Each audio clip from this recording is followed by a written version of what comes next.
สบายดีเด้อมื้อนี้อาซีมาเฮ็ดนะหมูปลากินเนาะแต่คราวนี้เฮาไปนะได้ตัวนี้มาแล้วพี่น้องมันเยอะเฮาก็เลยเฮ็ดให้เยอะๆให้พี่น้องได้กินเนาะเพราะว่าแบ่งกะหมูตัวนี้มันบ่ค่อยใหญ่เนาะ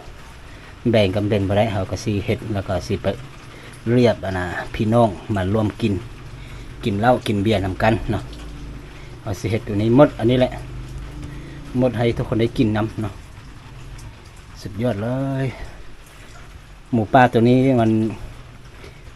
ประมาณ50 โลแต่ในพันธยาเอาเครื่องในออกหมดแล้วก็แบบจากภูเขามาประมาณ35 กิโลเนาะหนักเติบเลยบ่แม่นเรื่องธรรมดาเนาะนี่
มันนี้เห็ดประมาณนี้เนาะเพื่อให้ทุกคนได้กินประมาณนี้ก็น่าจะพอกินแล้ว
อีไปเบิ่ง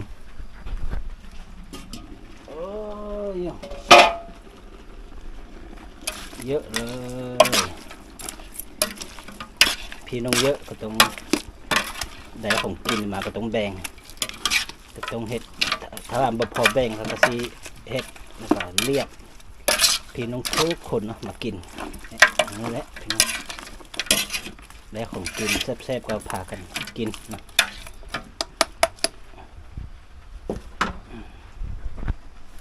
เดี๋ยวเติมน้ำใส่เนาะเติมน้ำใส่ตัวนี้เขาจะแกงเนาะบ่แม่นอบเนาะแกงแต่เขาเดี๋ยวเขาเติมน้ำใส่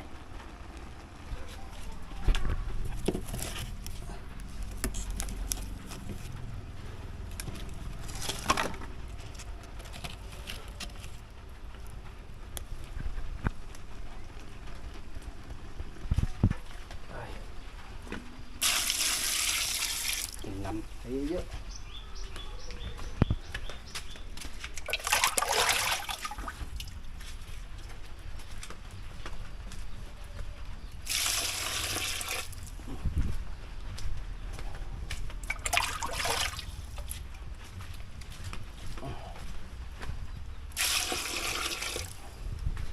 ใส่น้ำสา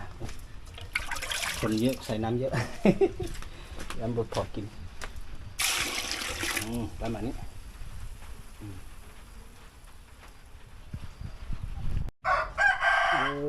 ตัวนี้มีย่างลงขวดนะตัวนี้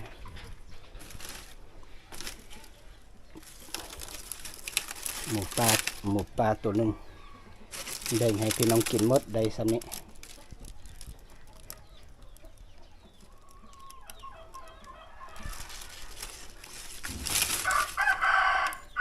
เพราะว่าข้าพเจ้าเอาให้พี่น้องกินหมดนะเหลือแค่นี้ได้กินหมูปลาตัวหนึ่งอันนี้ประมาณ3 โลตัวนี้เนื้อแห้งตัวนี้ลองควันนี่เราก็ต้องก่อไฟเพื่อให้มีทานเยอะๆเลยนี่มันจึงแห้งดีเนาะเขาก่อนเพราะว่าเดี๋ยวนี้ลูกกับเมียยังไปอยู่เนาะเห็ดแล้วก็กินเขา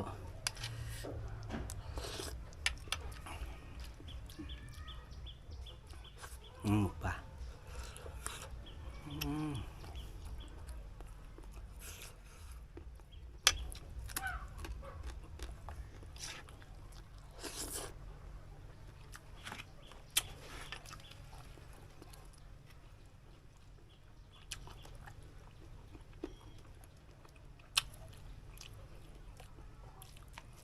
เนื้อมันยังอ่อนๆนะ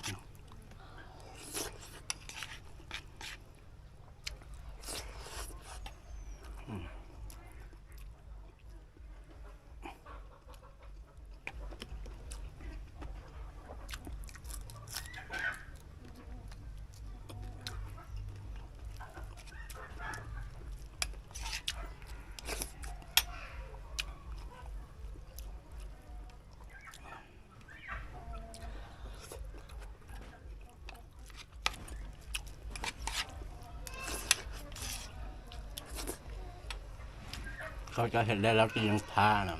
พี่น้องเขายังมาค่อยกินเนาะ